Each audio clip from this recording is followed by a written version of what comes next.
For more than a decade, Saturdays and Illegal Curve have been synonymous with one another. With insight, analysis, and interviews regarding the Winnipeg Jets, the Manitoba Moose, and all around the NHL, here are Dave Manouk, Ezra Ginsburg, and your host, Drew Mindell. The Illegal Curve Hockey Show starts now. Good morning, Winnipeg. Good morning, Manitoba. For all those joining us live this morning on our YouTube channel and all of our social media platforms, we say good morning, universe, and welcome to the Illegal Curve Hockey Show. With Ezra Ginsburg, I'm your host, Drew Mindell, here for the next couple hours, all about the Winnipeg Jets. Dave M will be joining us shortly, Drew. Yes. His computer has... We've been having a lot of computer malfunctions the last couple of weeks, but Dave M should be back in a couple minutes. Speak for yourselves is what I would say. Yeah, it sounds like there's some internet troubles potentially in the River Heights neighborhood where Dave M calls home. So he's here now. We'll see if that ends up staying or working or what it might be. And nonetheless, at least one of us is going to be here for the next couple of hours. Probably two, hopefully three. Drew Mindell, Dave Manouk, Ezra Ginsburg with you. The Jets. Dave, how's that 56.6K connection going for you? Yeah. How's that AOL startup dial-up? Yeah.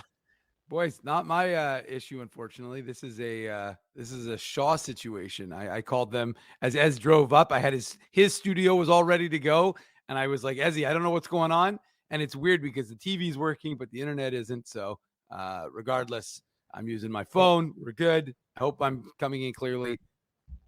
Yeah, you're coming in clearly. Guys, I don't know what's happening this morning, but I also cracked the screen of my iPhone, and it wasn't one of those like little cracks. It's like one of those cracks that it's like a spider web all over your screen. So that's so I might have to go get a new phone at Rogers today, but I don't know. No internet at Dave M's. My phone screen is cracking. We're just not off to a great start. At least we got Spency in the chat here. How did you crack your screen on your iPhone? I mean, I sort of regret asking, but at the same time, I'm also very intrigued by the possibility of this answer. I mean, first of all, what phone screen cracking is a good story? I mean, it's literally the same story every time anybody tells it. You just drop your phone. So I just picked up my phone, and I think Ruben was chasing me. I was trying to, see if I had any missed texts. I only had one. It was from you, Drew, saying that you're really just you're truly happy that you've had this many years of friendship with me. And by the way, Drew does send me that text a couple times a week. It's true. But no, I just dropped it and it cracked. Okay, well, that'll cost you a little bit, but nonetheless, I wish you well in that, in your efforts to repair that later on during the day. Also, Drew, can I borrow $1,000? Yeah, sure. I'll get that right over to you. And any minute now, I'll send that right over. Just go stand outside in the snow, and my guy will pull up any second now. As I was saying, it's a matinee affair between the Jets and the Arizona Coyotes. 3:00 puck drop. We're all about that game this morning, and we'll be all about that game tonight on the Illegal Curve post-game show right around 5:45 or so. So you can make sure to start your day with us or eat breakfast with us right now, and then you'll have dinner with us a little bit later on, and it'll be a day chock full of Illegal Curve. And we'll get into the Jets and the Coyotes, because the Coyotes, as we talked about briefly on the post-game show on Thursday night, are not a pushover team as they have been in years past. It's a talented team that scores a fair bit and doesn't give up a lot either, which is, generally speaking, I'm no hockey talking expert, but I'm pretty sure that's a good recipe for success, to score a lot and not give up a ton.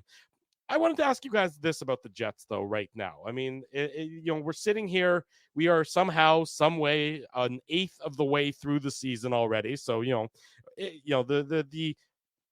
the time to panic is certainly not here yet, but there's some things you can learn about these teams. I want to ask you guys this right now. The way they're currently constructed, the way they've been playing so far this year, in your estimation right now, what's the ceiling for this Winnipeg Jets team, and what's the floor for this Winnipeg Jets team? We know the 5-on-5 play has been pretty good. We know the special teams have been horrific. We know that they've given up 36 goals. A lot of that, their goals against, was elevated earlier in the year. They've been bringing it down better lately, not so much on Thursday night, but better than it had been to start the year. So Ezzy, I'll start with you. What's the ceiling for this Winnipeg Jets team? And then Dave, I want you to come in with what's the floor for this Winnipeg Jets team. I don't think the ceiling has changed, boys. Like, for me, the ceiling was second or third in the Central. I mean, I think most people agree the Colorado Avalanche are the best team in the Central, and then I think most people will agree that the Dallas Stars are the second best team. And it's not just based on the standings right now. It's just based on the quality of talent that those two teams have. So I don't think the ceiling has really changed, Drew. Like, if you think about, last game, it's a 1-goal game. And then obviously, Mason Appleton takes the double minor for high sticking. The Golden Knights score 2 goals. They go on to win 5-2. But if you look at the Habs game or the Rangers game, the Jets easily could have got two more points there. I mean, you go back to the season opener, guys, in Calgary, the Jets played a really good game. They could have got a point there. I mean, the Jets could really have 4, 5, maybe even 6 more points. And instead of being, what's the record? 4-4-2. I mean, the Jets could easily be, 7-3 or something like that, 6-3-1 or whatever. Mhm. So the Jets could easily have a few more points, but I don't think the ceiling has really changed. Like, I think, the special teams has been a big surprise to me. I didn't think, especially the penalty kill. Like, I'm not saying that I thought the power play would be first in the league, or the PK for that matter, but the penalty kill has really struggled. The Jets are basically giving up a power play goal every single game. And we know that how much the power play has struggled. The Jets are, 1 for their last 17 or 1 for their last 18. So the special teams, I mean, it's Captain Obvious to say that they need to be better. But, going back to what you're asking about the ceiling of this team, I still think that the Jets are going to be, right around, 97 to 100 points. And they're probably going to be, in that wild card conversation. Maybe they get into third in the Central. They'd have to go on a pretty good run, I think, to get into first or second. But to me, that's where you're still at. I still think you're the third or fourth best team in the Central. Let me ask you this, Dave. So as he articulated very well there, his thoughts about the Jets' ceiling and where they stand after these 10 games. What changes their ceiling? I know I asked you, I want you to talk about the floor, and we'll get to that. We'll get to that as a follow-up. Mm-hmm. What changes the ceiling for the Winnipeg Jets? What has to change based on the way they've been playing? Is it strictly improved special teams back to the mean, or is it does the roster itself need to change? Well, I'm going to give you a really insightful answer, Drew. It's your special teams have to not suck. I mean, seriously, like you can't have here to the Illegal Curve show, folks. Yes, analysis like that you'll get nowhere else. But look, you can't have the 30th ranked PK, and you can't have a terrible power play, and you could probably get away with one, but you can't have both. You just can't have both. It's like I said, if it's not giving you goals, it can't be giving up goals as well. And look, until the Jets special teams improve, they're not. This team is going to be in that middling range because you're going to lose games that 5-on-5 you could win. But look, it's inevitable you take penalties. It's inevitable you have to kill those penalties, or you're going to get a power play and you have to take advantage of that. And if you're not, as we've seen too often throughout the course of the first 10 games of the season, games that are winnable by the Jets aren't being won because of the special teams. So really it's a function of that. And interestingly enough, courtesy of our friend Mike McIntyre of the Winnipeg Free Press, who is in Arizona, we learned after practice that they didn't even work on special teams yesterday. Now, it sounds like it's almost like they want to wash their hands of it and give these guys time to stay away from it so they can, like a mental refresh almost. Yeah, exactly. Because we talked about it, right? We said how they hadn't had a lot of practice time because they'd been giving the guys days off, and yet there's something that they needed to be working on. So we'll see if that strategy works, because inevitably they'll either get power plays or penalty kills in this afternoon contest against the Coyotes. But to me, Drew, the answer is, again, it's rather Captain Obvious, but it's the special teams, because their 5-on-5 play more often than not has been equal to the task. They were the better 5-on-5 team against Vegas. But ultimately, like I said, special teams is going to be the difference, and you can't have both be horrible, not middling. Middling would be fine if you were in the middle, but right now they're horrible in both elements. So if they improve that, I think they start putting up more points and they start getting more points, whether they're wins or at least extra points. Yeah, and you mentioned Mike McIntyre. I'm not sure how many people had a chance to read the article about Neil Pionk. Yeah. But it's a really heartwarming story. I mean, I don't know how many people knew that Neil Pionk was really good friends with Adam Johnson, the player who died overseas in Britain. He was actually at Neil Pionk's wedding party. But if you have a chance to read that, it's a really great article by Mike McIntyre, obviously about an extremely tragic subject. But just reading, Neil Pionk saying that, the first 3 days, I didn't know that I could cry that much. Like if you haven't read that article, it's tough to read. It is tough to read. Kudos to Mike for handling a very very sensitive topic and writing about a very sensitive topic well, and kudos to Neil for speaking so eloquently and speaking so passionately about, obviously, the pain that he's going through. I do recommend, if you haven't checked it out, it's of course on the Free Press website, which you can get to through our website, illegalcurve.com. It is behind the paywall, of course, but it's interesting to note that the Jets, and kudos to the Jets organization for doing this as well. After today's game in Arizona, they're chartering a plane to Minnesota for Neil Pionk, and I believe it's Dominic Toninato, and like basically all the Minnesota guys. Yeah, the Minnesota guys and a couple of the guys with LA connections as well, because they played in the AHL with Adam. And so they're all flying. The organization's flying everybody. They're flying those players up to Minnesota for the memorial service and the funeral, and then flying them to St. Louis for the game on Tuesday. So certainly not an easy situation, not an easy thing to talk about or an easy thing to write about. So kudos to everybody involved for handling that with the dignity and sensitivity that you certainly would expect. So thanks for bringing that up, Ezzy, because I was going to mention that. But yeah, and also great to see, like, not only the Jets, but I'm not sure if you guys saw the Canadian Junior Hockey League. So the MJHL, the Manitoba Junior Hockey League, is a member of that league. They've made neck protection mandatory now. Sure. I mean, you know what? And my daughter takes speed skating, and I've been, I think I put a neck guard on her maybe for the first time, and she was complaining about it, and whatever. So I took the easy route out, and figured she didn't need to wear it. Well, let me tell you, she was absolutely wearing it when she hit the ice. By the way, look out for Aaron. Look out Susan Ock. Yeah, exactly. I don't know about that, but she's enjoying the speed skating at the very least. How about that? It's very difficult to overcome the genetics that we foisted on her upon birth, but nonetheless, she enjoys it.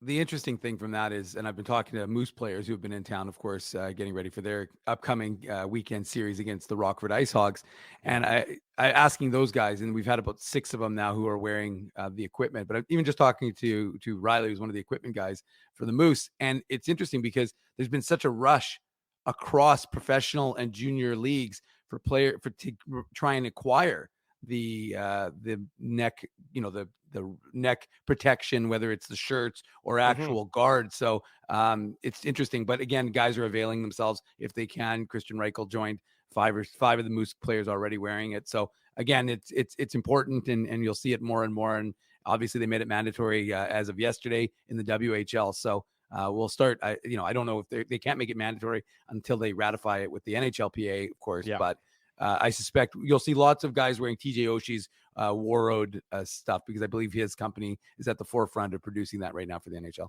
They are, it's it's not funny, but it's sort of, it takes something like this to really, get players to get on board. So they're so often creatures of habit, and they don't want to be the pioneer of looking dorky or whatever it might be. And then you realize that, there but the grace of God go I, and all of a sudden everyone's, wearing the neck protection and everything else. Who was the Jets defenseman? You guys will remember better, that suffered a serious leg laceration. Yeah, that's what I thought it was. Zach Redmond, and it was in Carolina, where from Michigan, right? Yeah, no, he's from Michigan. Redmond's from Michigan. Redmond's from Michigan. Michigan. He's from Michigan. But there was it was post practice. I mean, this is going back, I don't even know how many years ago this would be. I think it was in 2012. Yeah, no, it might be longer than that. I think it was 2012. Might be 10, 11 years ago, right? It was after practice, and he was one of the healthy scratches for that game, and they were doing a battle drill in front, and a player stepped on the back of his leg, which of course, your femoral artery, and there's some serious, it was very serious. I know I'm not just a doctor. I'll take a look as well, but it was a very serious incident. He spent a number of days in hospital in Carolina, and had it not been for the quick reaction of the training staff, it could have been a very tragic incident. And it's. You never really think about these things. You never think about the back of the leg as being a potential, main issue. But, honestly, that seems like, what we saw with, we've seen so many skate cuts and things of that nature to the backs of legs, because there's very little protection there unless you're wearing like the Kevlar socks. Sorry, Dave, I interrupted you. No, Go ahead. Well, no, actually, I was about to interrupt you, Drew. But the truth is that Richard Zednick, that was a long time ago. Clint Malarchuk, of course, was. Well, Scott Arniel was actually teammates with Malarchuk. With Clint Malarchuk when that happened. So because he talked about that. It's going way back, Dave. That's like the late 80s. Yeah, that's the unfortunately most famous, I would suggest, instance of that sort of situation happening here in North America. And yeah, I mean, like I said, one of the things Christian Reichel talked about yesterday, available on the Illegal Curve YouTube channel, is the fact that he said, look, we wear protection for our wrists. We wear protection for our legs now. We've got it everywhere. It's just if there's an exposed area, then I want to be safe. So Yeah. again, I suspect you'll see more and more guys like Brad Lambert, Danny Gilk, and a lot of young guys, they were wearing it because they had to wear it anyways. A lot of it was mandatory until they got to a certain age. So they're not, it's not so foreign for them. But like anything, guys, it'll be slowly adopted. It's like players having to wear helmets now in warm up, right? It's like a number of visors too. Like 10 years ago, it was a big deal. Visors. That, visors were going to be mandatory. Now, how many people talk about it? At the end of the day, having something protecting your neck could save your life, right? So, I mean, you've already seen, Nick Ehlers, Cole Perfetti, Neil Pionk. I think there's another player on the Jets. There's 4 at least, right? I'm missing somebody, but I know that those 3 guys were wearing neck protection. Nemesnikov. There you go. So like Dave said, it's just the list of players that are going to have neck protection is just going to grow and grow. And like you said, Dave, in the dub, in the MJHL, it's all mandatory now. I mean, that was very scary. And like Drew said, I mean, our thoughts are with Adam Johnson's friends and family. I was in Grand Forks last weekend, and actually a UND fan told me about it. I hadn't heard about it yet. A lot of people in Grand Forks were talking about Shane Pinto and that whole situation, but then the Adam Johnson a tragedy happened, and obviously everybody was thinking about him. So it's just awful all around. And good on Mike for writing that article on Neil.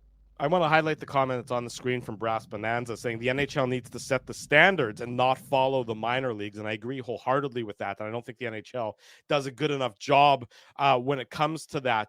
All the young kids, all the youth hockey players look up to the NHL players and want to follow their example. So you're right, Brass Bonanza, agreed. If the NHL wants to change things, if they want to be the catalyst of change, it needs to start with them and the players. And I understand that it involves some negotiation and everything is a debate between the NHL and the NHLPA, but too often, and not strictly on I would say this specific issue, but just too often about the major hockey issues in general, the NHL is a laggard behind some of the other leagues and tends to always be playing catch up rather than trying to take a leadership position. Getting back to the Jets as we digress, as we so often do, but at least it was a hockey related digression. Usually it's not even that for us. I want to ask you, Dave, about the Jets floor. As he spoke about the ceiling, you spoke about the ceiling as well. The Jets floor, as we sit here at 1/8 of the way basically through the season. Well, I mean, I think it becomes a function of the depth, right? I mean, you look, Gabe Vilardi's on the trip, but as we learned, he's not skating, and so he's still a ways away, as they like to say. That injury occurred October 17th, and they said 4 to 6 weeks. That was when Rick Bowness spoke, of course, about it.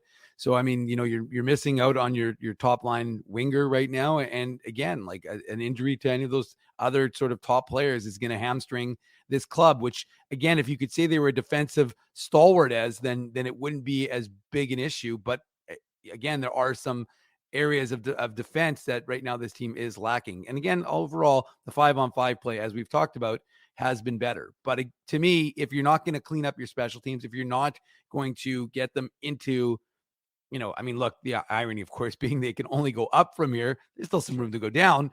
But if you can get the special teams, if you cannot, and the special teams are lacking for another week, 2 weeks, I mean, that's going to be a problem. If you're not going to sort of solve this problem, and it's everywhere, right? It's the goaltending, like Connor Hellebuck is giving up goals on the power play. So is Laurent Brossoit. Like I said, this team, if they can't get their special teams, I think it's as simple as that, Drew. It's nothing exponentially more insightful than if they can't fix their special teams, and if they have any sort of significant injury, that's the other question is who are you calling up and who are you going to try and get to fill that role? And again, if it's a depth player, well, then that's not as significant, but you don't have someone who's going to come in and, take up a spot. I'm not going to say a player's name, but in that situation. So for the Jets, it's maintaining health, and then it's improving their special teams. And if one of those things fails or both of those things fail, then you could see the floor of this team really being a team that doesn't make the playoffs. And guys, I hate to be the one that brings this up, but I was doing a little bit of number crunching and looking a little bit, further down the calendar in November. We always like to talk about American Thanksgiving, right? Yeah. And shout out to our friends in the U.S. As well for that. November 23rd is American Thanksgiving. The Jets have 8 games left. So, right, we talked about they're 4-4-2. They're 1 point behind the Coyotes, who are currently, I believe, 3rd in the Central. mean, the Jets are hovering around that line, right? So Yeah. we always talk about American Thanksgiving and the importance of being in a playoff spot as opposed to not being in a playoff spot. And, the Jets are kind of in the easier part of the schedule, right? With Arizona, and then you've got St. Louis and then Nashville at home, but then you've got Dallas and New Jersey at home. And then you've followed that by playing the Sabres and the Coyotes. But I mean, then later in the month, you've got the Lightning and the Panthers. I believe those games are on the road, if I'm not mistaken. One of those might be They at are. home. They've already, Yeah. those games And, are in, and then in Florida. so then those are that's the last game against Tampa Bay. So I mean, you've got some tough teams, you've got some easier teams, you've got the Coyotes twice. Obviously, the Jets have already defeated the Blues, and the Predators aren't very good, right? But I mean, in those 8 games, guys, you ideally want to win at least 5, get at least points in 6 of 8 of those games. So I mean, this is a very important stretch coming up here. And the Jets are kind of, I mean, I think they're below where I thought they would be, and we've talked about it. I mean, you could easily pick out 4 or 5 games where the Jets could have had an extra point. We talked about Montreal, the Rangers, the opening game against Calgary, even the first game at home against Vegas, where I believe the game was tied in the third period, right? And then Jack Eichel got the winner. So I mean, the Jets are kind of in that pack with Arizona and a few other teams. Just kind of in the mushy middle of the Western Conference. They're definitely in the mushy middle, and it's funny. I remember in the preseason we were talking about. I think one of the writers in the Athletic or whomever were doing their season previews referred to the Jets as a mid team with an elite goaltender. And the irony is that I don't think that's an accurate assessment. I mean, I know where they are standings wise.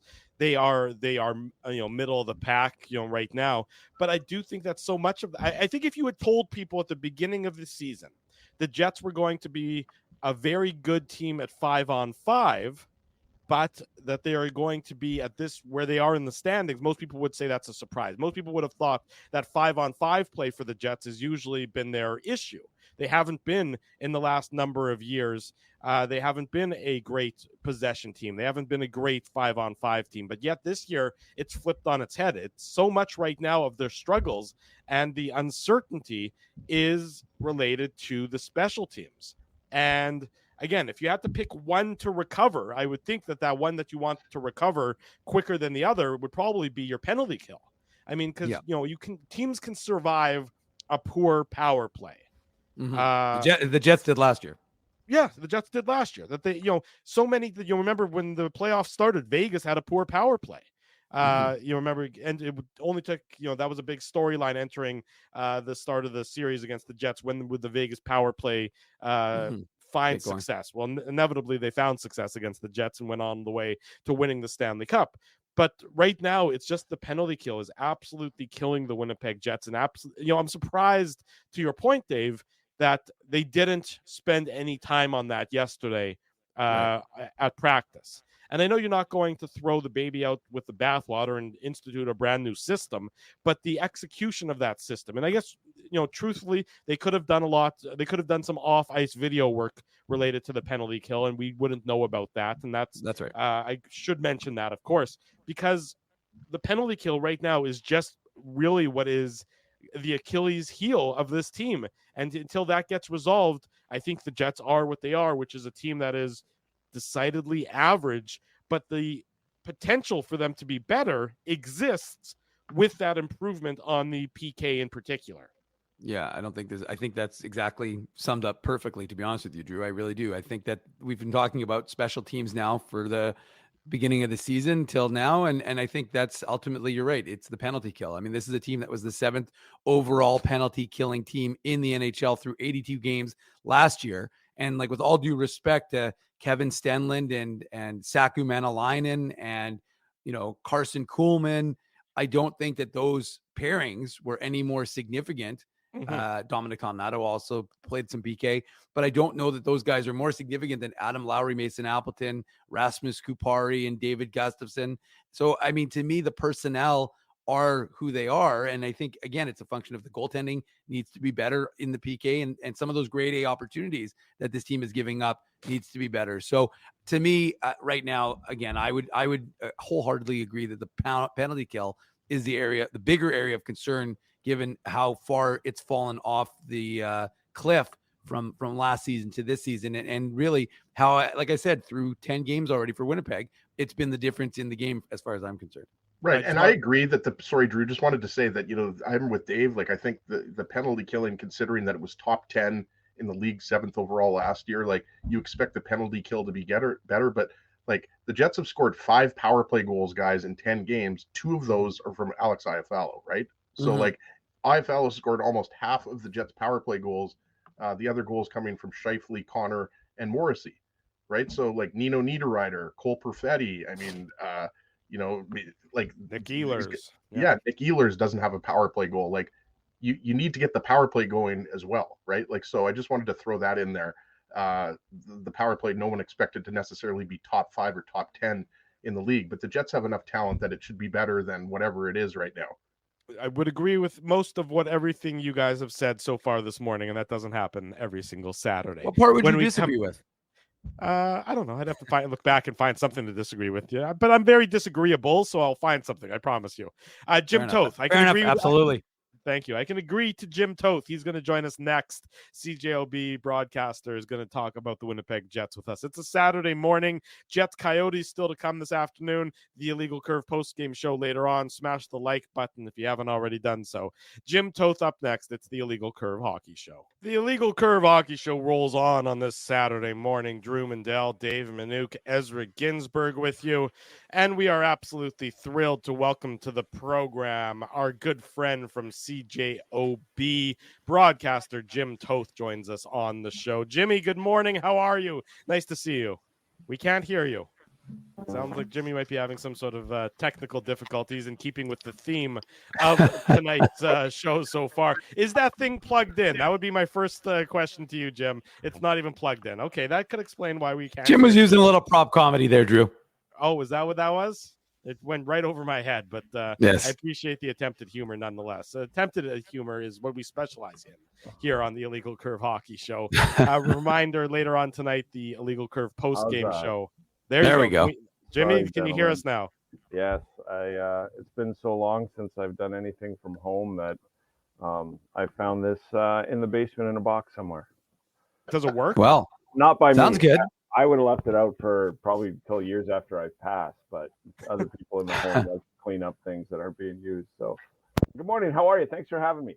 It's our pleasure, Jimmy. Appreciate you joining us this Saturday morning. Obviously, here to talk about a little bit of Winnipeg Jets action. The game later on this afternoon, you can hear it on CJOB and, of course, Power 97. The Jets into Arizona to face the better-than-expected Arizona Coyotes, I think is a fair way to assess them.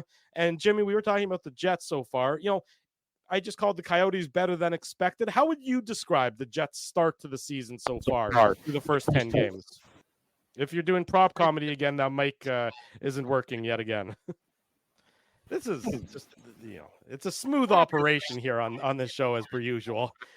We'll let Jim figure that out while he's trying to figure out why the various inputs and outputs and audio settings are not working so far this morning. No, still can't hear you, Jimmy. Do you have to restart the computer maybe? Do you have to change the setting as to what you're hearing? Why is there no audio? Why can you not hear me? Now we can hear you very faintly. Faintly? Yeah. I don't know, gentlemen. I apologize. Okay. Joe from Winnipeg is saying that Cam Poitras needs to come and help you out. So should we wake Cam up? I was going to say, if anybody in the IT like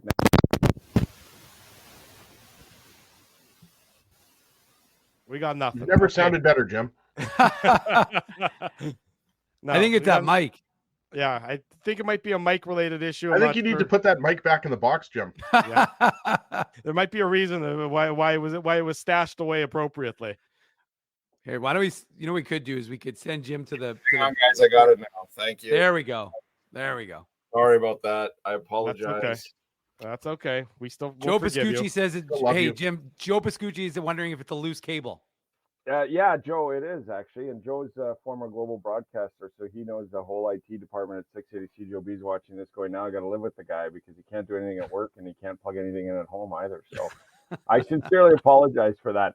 The Jets start is kind of what I thought it would be. I don't know if the results, like 4-4-1, that's kind of it too. Like they could have an extra point here or there, but to me, this is a Jets team that's more spread out. It's a deep lineup, but it's not as skilled. And I think that what we've seen so far this year is what they have to be for 70 to 75 games of the year. They have to be in the fight. They have to sort of play that 5-on-5 really good hockey that keeps them in and around games, and they have to get points when they can.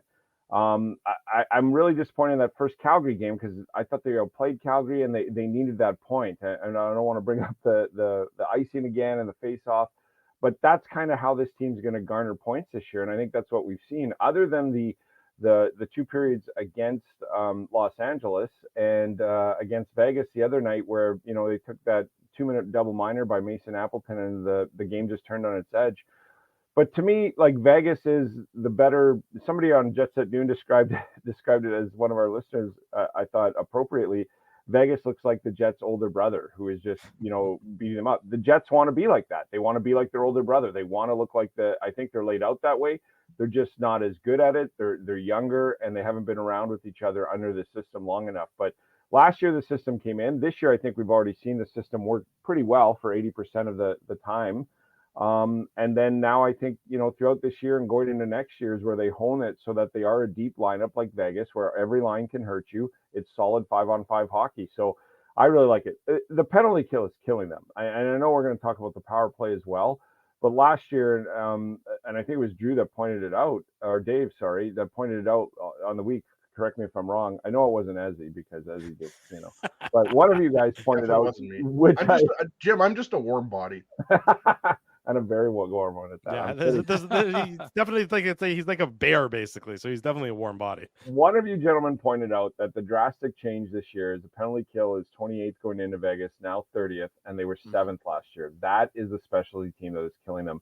But I'll take good 5-on-5 play because specialty teams go up and down throughout the year. We're only 10 games in. The power play is not going to be this bad all year, and I think the penalty kill isn't. So I think this is what they are, guys. They're a meat and potatoes team that has to work, be in the fight, be solid for 80% of the season on 5-on-5, and they'll make the playoffs. But if they don't, like we've seen against LA, or when they get away from their system and don't use their forecheck, they're going to be in trouble. But so 4-4-1 and the kind of games they've been in, the Montreal and the New York games were disappointing, but that's kind of my point. Like, you got a point out of them, and that's a victory. This is a team that's not going to outscore their problems anymore.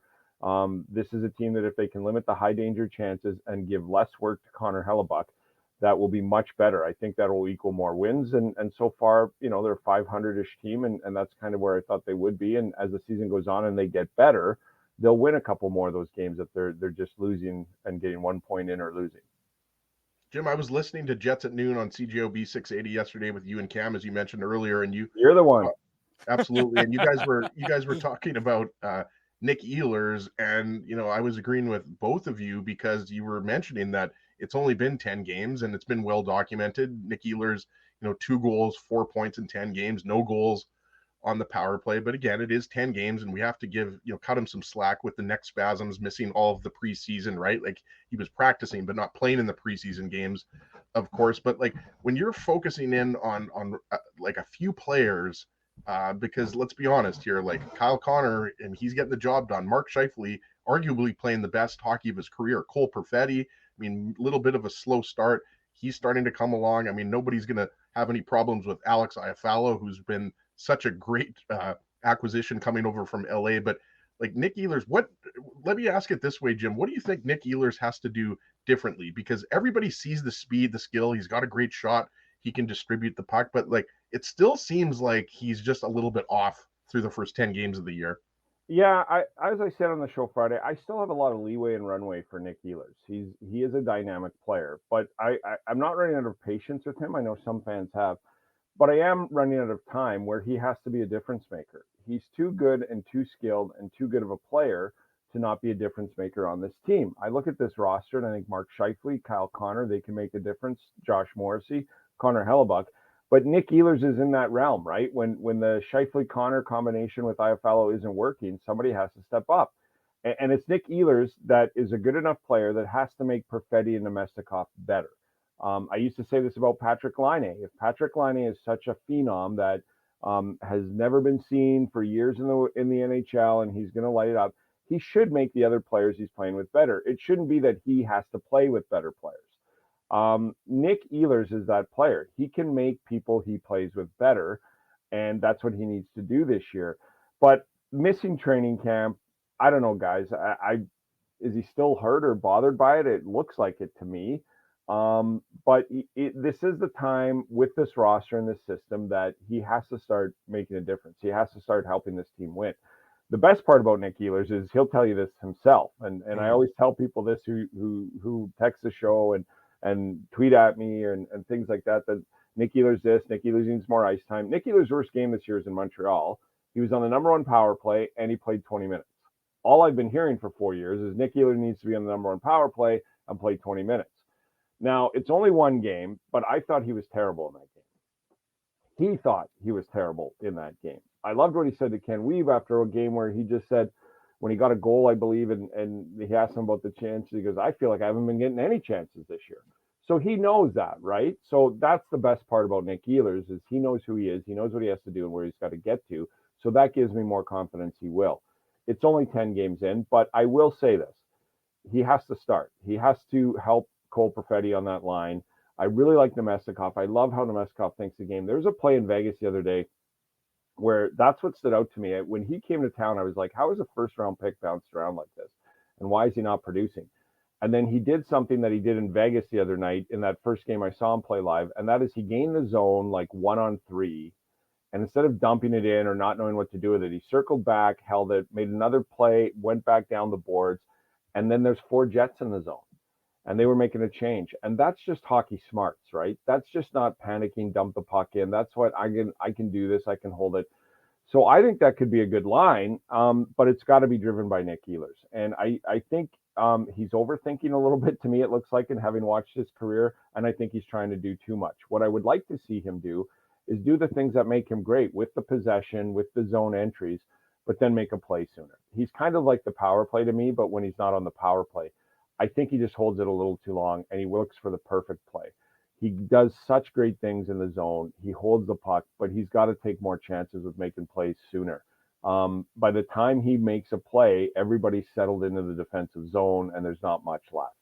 So just kind of like I think the power play needs to move the puck quicker. I think Nick has to keep doing what he's doing, but do it quicker. And I don't mean speed-wise. I mean like play-wise. I mean make the play that he's looking to find a lot sooner, and I think things will move quicker, and I think the guys that he's playing with will reap the benefits of that. More decisive with his actions, is yeah, what Jim Toth is saying. Yeah, there you go. This is Saturday morning, the Illegal Curve Hockey Show. Well, Jim, we got to ask you about the Gus Bus. David Gustafsson, 2 goals in his 7 games. Not playing a ton of minutes, only 2 of those 7. He's gotten up and over the double digits mark. But what are you seeing from him? A guy who we heard from Rick Bowness himself tell him over the summer, listen, you're going to have to come into training camp and earn a spot. He certainly did that throughout the course of the preseason, of course, leading the Jets in goals scored, and looks like he, really is found himself a spot here on this Jets team. So what are you seeing from David Gustafsson through the course of the beginning of this season? Well, I like what I've seen so far. And David is kind of like a little bit with Nick Ehlers, right? We keep waiting for the injuries to go away to see what a full healthy season can be. And this is quite a story, guys. I emphasized this about a week or two ago when he got that first goal. We watch and we pay attention. Fans pay the tickets. They take it all in, and they're like, well, David Gustafsson will wait. David Gustafsson is injured.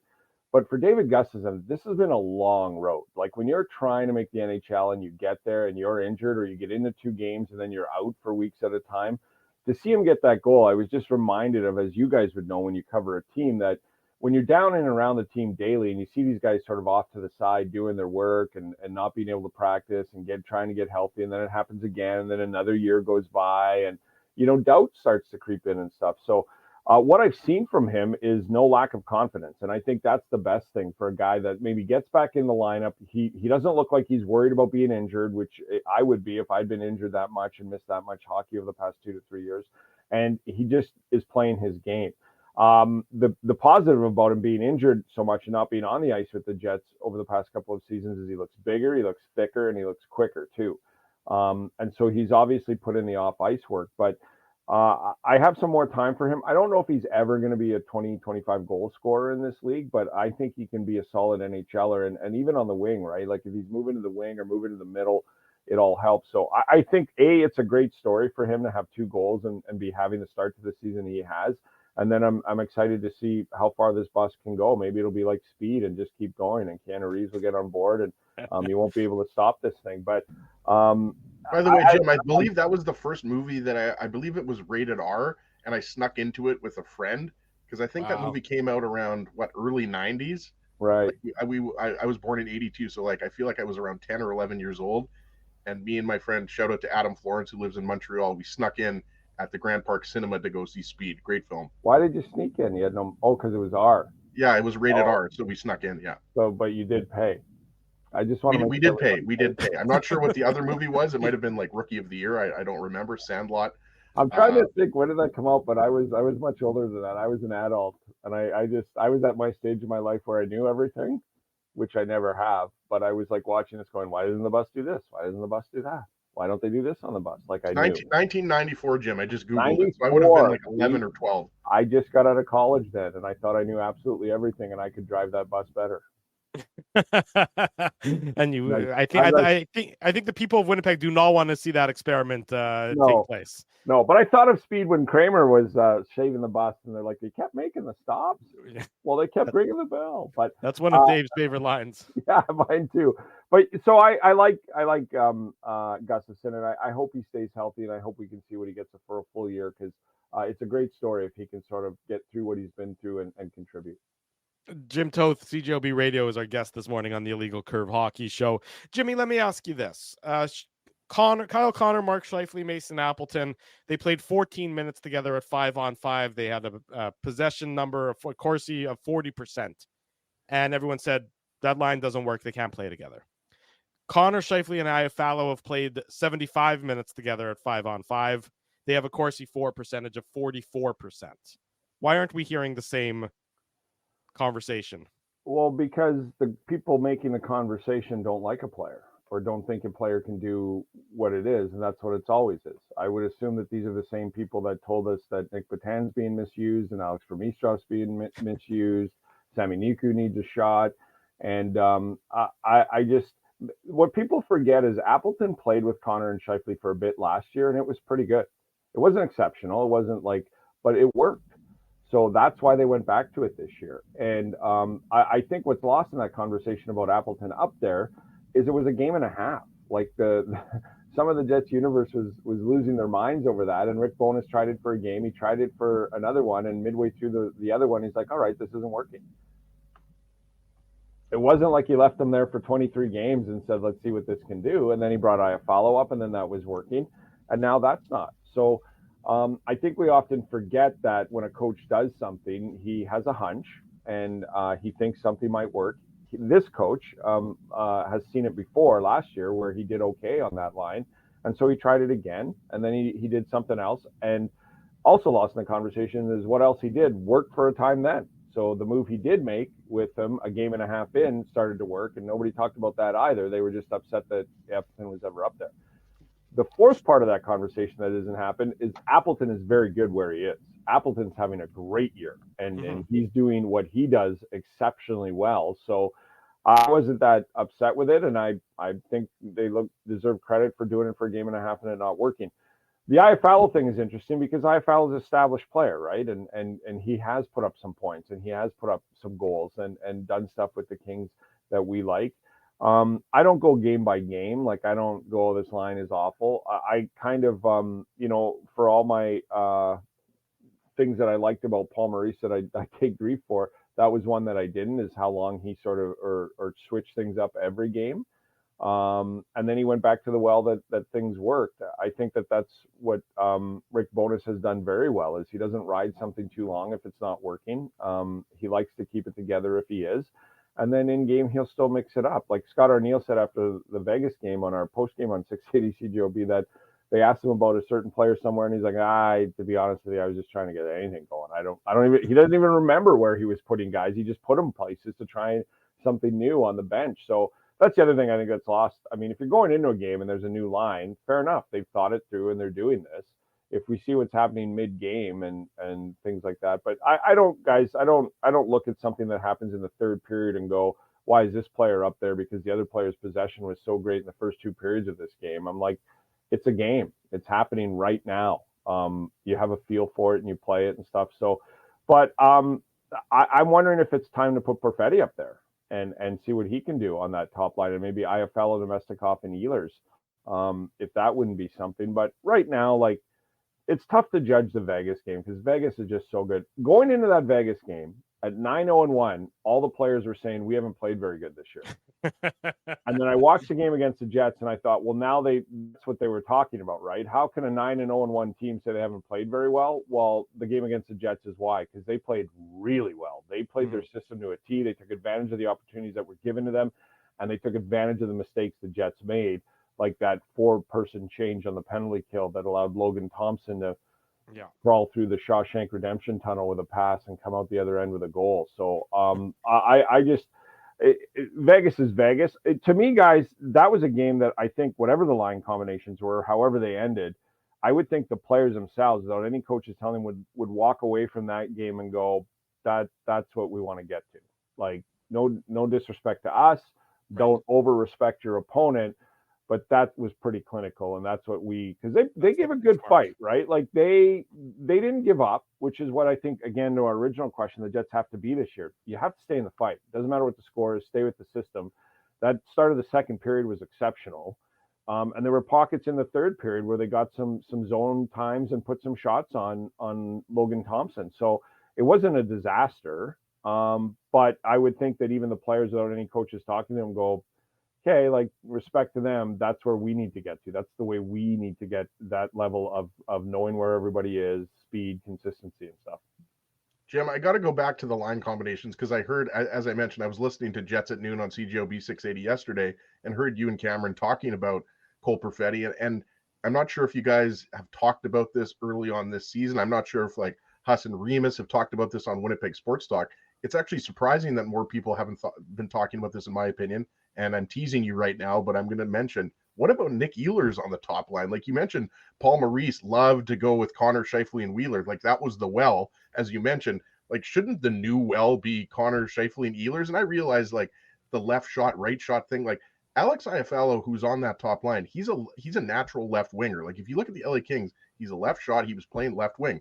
He's on the right wing because obviously Kyle Connor is your top line left winger. But, like, if Nick Ehlers is struggling, right, like 2 goals in 10 games, no goals on the power play, like, isn't that an option? And I agree with you, Jim. Like, you don't want to go game by game. You don't want to say, Ehlers had a bad game against Montreal, good game against the Rangers. And I heard you mention this as well. He was not good against Vegas. Like, defensively, he just wasn't picking up his man. That wasn't his best game. Huge fan of Nick Ehlers. He's obviously going to stick in the top 6, but is that not something that at least Scott Arniel and the coaching staff should be considering, putting Ehlers on the right side on the top line? Well, you bring up a valid point because their best line is their third line this year throughout the games they've played, analytically and everything. So my initial thought would be, well, what would that second line be like then? But if your best line so far is your third line, you don't have to worry about that. You could take that risk, right? You could take your risk of having a loaded up top line and your best line right now is your third line, and then see what happens with the second line. But I think I like the skill mix. Like, first of all, as my first answer to that is Nick's not playing well. So you could put him up there, but if he doesn't play well with those two as well, that's hurt what that line can do. Iafallo's playing well. He's having a really good year. So Mason Appleton, as I said, it didn't work on that top line too well, but he's having a great year. He's playing well. It's not that I wouldn't put him up there because he's not playing well to say you got to play better. I wouldn't put him up there because you're just not playing well. Like, so until you play well, then I would definitely consider it and put him up there. But I like the way it's spread out. Even if Nick Ehlers is playing well, I like the way the lineup spread out. I think Nick and Cole Perfetti is the key here is why. I think, Cole Perfetti's a future. Cole Perfetti started the year at center. I was a little surprised he didn't get a 10 or 12 game run, but back to my point about Rick Bowness changing things up, there's been a lot of that in the NHL this year where there's not a lot of leeway with coaches. And we talked about this a couple of weeks ago, how, Timo Meier was benched second game of the year and Svensson was sat down in the second game of the year for a period. Coaches aren't waiting for the 10, 12, 15 game mark to make lineup changes or for let people settle in. Mm-hmm. Looking at what's going on in Edmonton.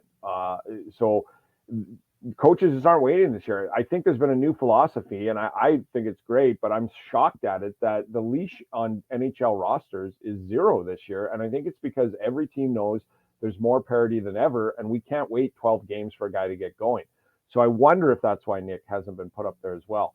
But you bring up a valid point that if Nick gets going, and I like what you said there because I agree with it and that's why I was saying it on Jets at Noon. I thought he was terrible in Montreal. I thought he was really good against the Rangers.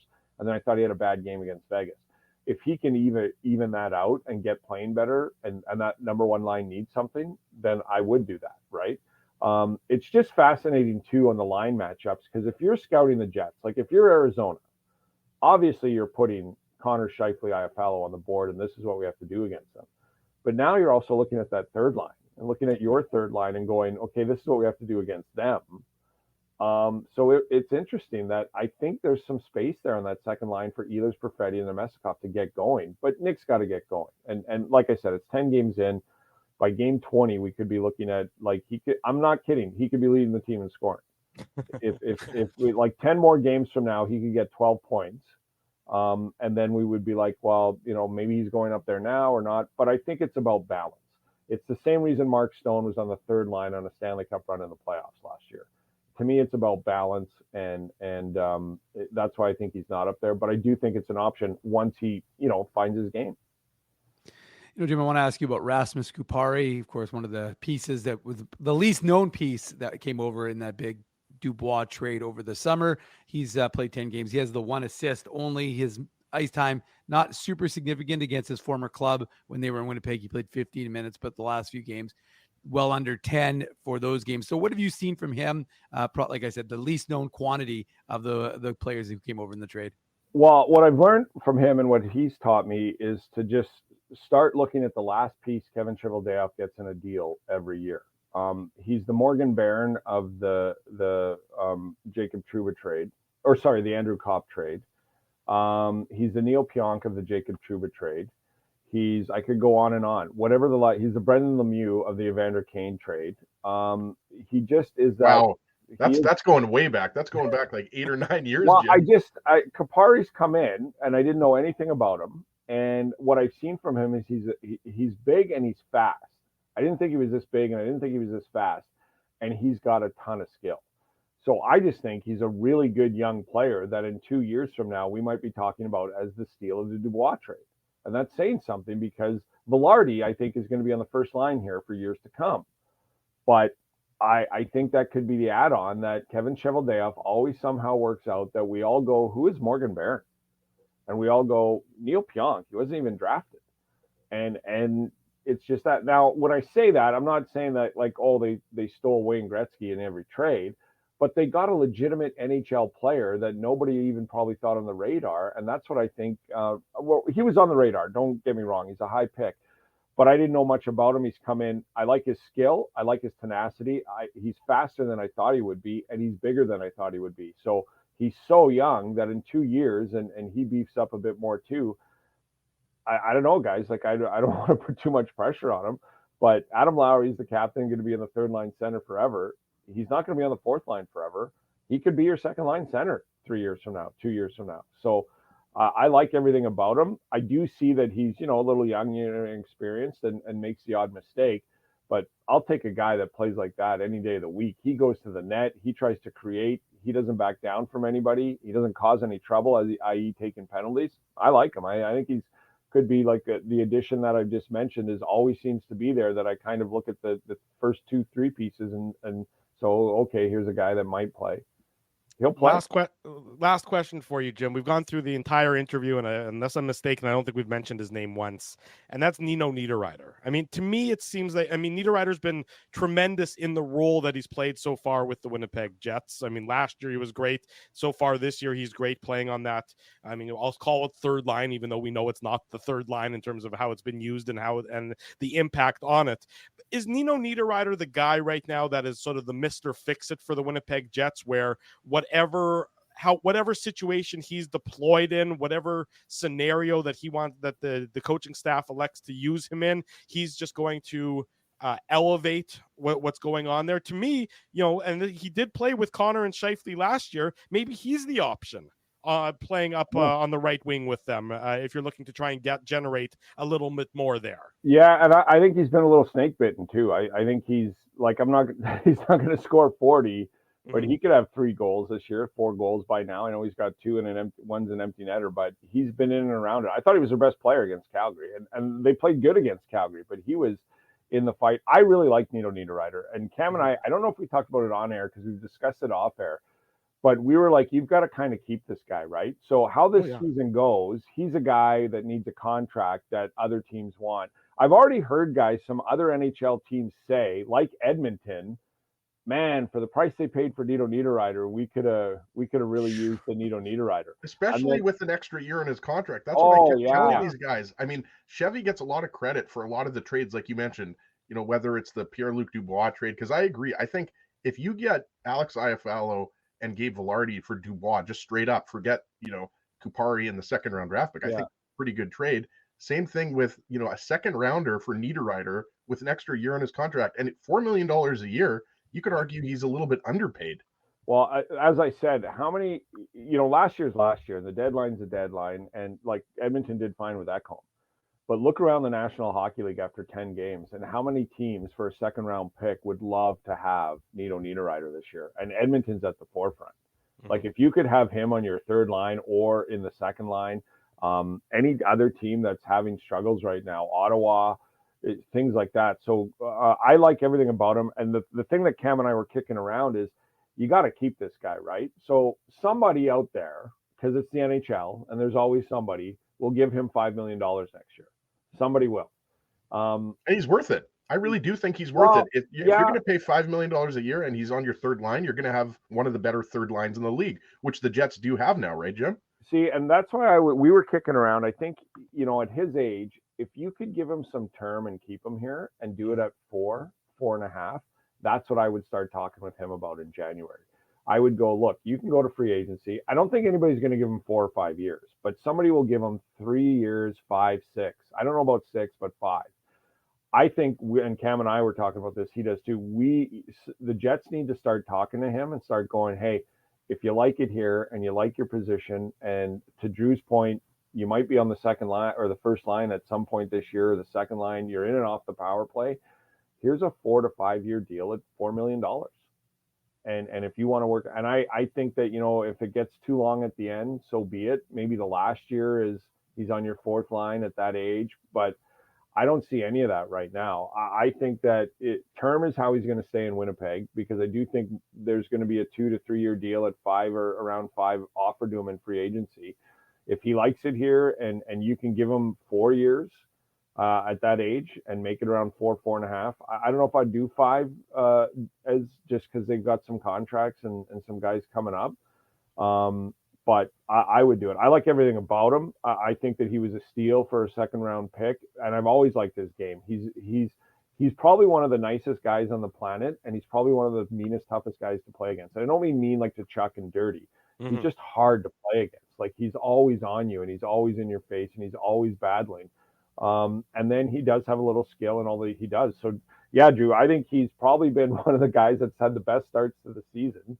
And I like everything about him. I think he's a steal, and that's what we think is well, and I think too, they should take a run at him at about 4, maybe 5 years. If it's 5 years, I wouldn't go higher than 4, but if you could get him for 4 years, 4.5, I would do that in a heartbeat and keep him around, especially with the Rutger McGortys, the Chaz Luciuses, the Brad Lamberts coming up. Man, I sit every one of those guys in a locker room next to Nino Niederreiter and just let them learn from him and work ethic and stuff. So yeah, I think he's been a real bright spot at the start of this season.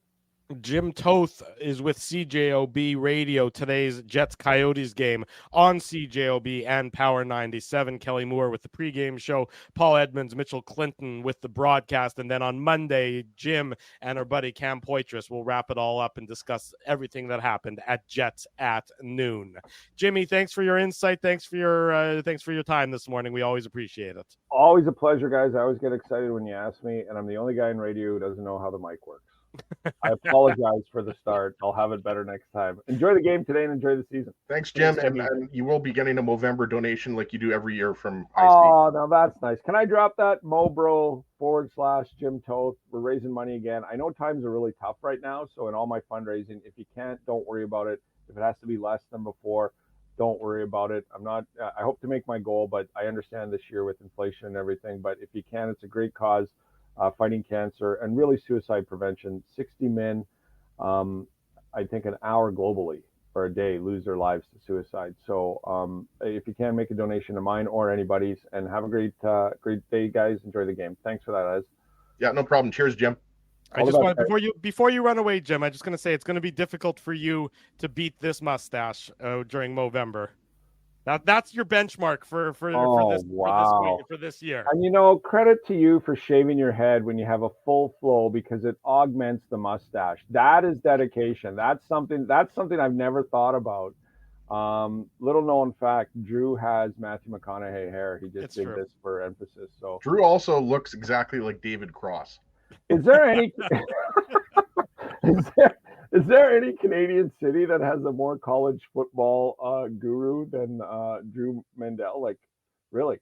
There are plenty. I'm just a blind fan. Is what I am. I know your family ties to Kentucky, and I know you go there a lot. But man, you get around to the college football scene, and good for you. We got to start getting a bit better corresponding from you on that. Anytime, I'll be glad to ramble incoherently about more than just the Jets. College football I'll be glad to do that as well. By the way, enjoy your nightmare that you're going to have after seeing that picture for 2 minutes. I was just going to say, the look on your face there looks like somebody said your zipper's down and there's 80,000 people here. That's what I call a smile, unfortunately. That's my cross to bear in life. I'm the same way. Whenever it tells you to smile, it's always. Thank you, buddy. We'll do it again real soon. Yeah, all the best. There he goes. Jim Toth joining us. I want a mustache ride. Well, you know what? If you play your cards right, Ezzy, the answer's still no. When we come back, more on today's Jets-Coyotes game. Marty B. Ron at the bottom of the hour. It's the Illegal Curve Hockey Show. Keeping Winnipeg laughing for over 30 years. Rumors, Canada's longest-running comedy club, bringing you the biggest laughs from the best comedians on the planet. Jerry Seinfeld, Chris Rock, Jon Stewart, Dennis Miller, Brad Garrett, the greats, and all the up-and-comers too. When was the last time you laughed out loud? Make it a great night out with friends, or book your office or birthday party. Even a fundraising event at Rumors. Get all the details and dates on upcoming shows at rumorscomedyclub.com. Whoa, Ezzy, everything okay? You look stressed. Of course I'm stressed. We're moving, the house is upside down, the kids failed miserably at packing the fine china, and my life is in chaos. Chaos! Yes, that does sound like a problem. What am I going to do? Ezzy, relax. Rolly's Transfer Moving and Storage is the answer. With 60 years of experience in moving Manitobans and a track record of exemplary customer service, one call to Rolly's and your stress is gone. No job is too big or too small. Just visit Rollies.com and they will take it from there. Thanks, Dave, and thank you, Rollies Transfer Moving and Storage, online at Rollies.com. Hey, Drew. Ezzy, whoa, what a smile! Yeah, I got my crowns done at Linden Market Dental Center, and they whiten my teeth. I see. They're so bright that every time I smile, they go... We have hockey tonight. Do you have a mouth guard to protect those pearly whites? I sure do. Whoa, they even ting through the mouth guard. Linden Market Dental Center covers all your dental needs, from restorative to cosmetic dentistry, and will fit you with a sports guard for that active lifestyle. 877 Waverly. See lindenmarketdental.com. Boston Pizza harnessed Fanalytics to test if the game is better at home or at Boston Pizza. The results are irrefutable. Catch the game at Boston Pizza, powered by Fanalytics. So you're a pizza person, you married a wing person, but somehow your kids are salad people. You can't pick your fam, but you can pick your BP meal deal, starting from $18.99 for takeout or delivery at bostonpizza.com. We did it again! You're on fire, man. There's power in a handshake after a great game or great deal. It shows professionalism and respect. Two qualities Zappia Group Realty take pride in. You don't build a business where 95% of your clients are referred by others without honesty, integrity, and total dedication to client satisfaction. To sell your home for more in less time, shake hands with Frank and Mauro Zappia of Zappia Group Realty. Get started at ZappiaGroup.com. Are you dreaming of your very own backyard rink this winter, but dreading the work involved? Well, stress no longer, because the Rink Guys are here to make it happen. The Rink Guys are Winnipeg's first outdoor skating rink installation and rink maintenance service. The Rink Guys offer free site evaluations and different rink construction options. Plus, they use a custom-sized liner to prevent any damage to your lawn. Lighting packages are also available to help illuminate your rink during those long, dark winter nights. To get your rink started today, visit therinkguys.com. Always a great time when it's spent with our buddy Jim Toth. In case you missed any of that interview, it'll be available on the instant replay of the YouTube program or on the podcast edition of this show. It is the Illegal Curve Hockey Show. Drew Mandel, Dave Minuk, Ezra Ginsburg on this Saturday morning. Dun dun dun dun dun dun dun dun dun dun dun dun. Move over Ezzy's wedding day and the birth of his children. It's the happiest Ezra Ginsburg has ever been. Dave, why don't you tell the good people what is in your hand? Yes, because there are people listening on the podcast, Drew, so they can't see the visual that I'm currently holding in my hand, but it is a new partnership we're very happy to discuss today. That is, we're connecting with Farmery, of course, the local brewery here in Manitoba. Yep. And we now have Illegal Curve beer, IC beer, not icy beer, but IC beer that you can pick up at Farmery, of course, located on Donald Street. But yeah, we're very happy about this connection with Farmery. They're, of course, well known throughout Manitoba, and especially in Western Manitoba with their bases. It started, I think they have their first place was in Neepawa. You drive by it every time you're going to Riding Mountain National Park, you get to stop by and drive past. So the Farmery Brewery and all that stuff, they've covered all over Western Manitoba and of course here in Winnipeg. So we're really happy to connect with. I'm getting hang on. I'm getting reports in my ear. They're entirely sold out. A short, stocky guy with a beard has bought out all the beer, is my understanding. Is that I'm a little disappointed because I had the Farmery box here with some of the IC beers. Now it's not super clear as much as I'm holding it up now. So yeah, we're very excited to partner with Farmery.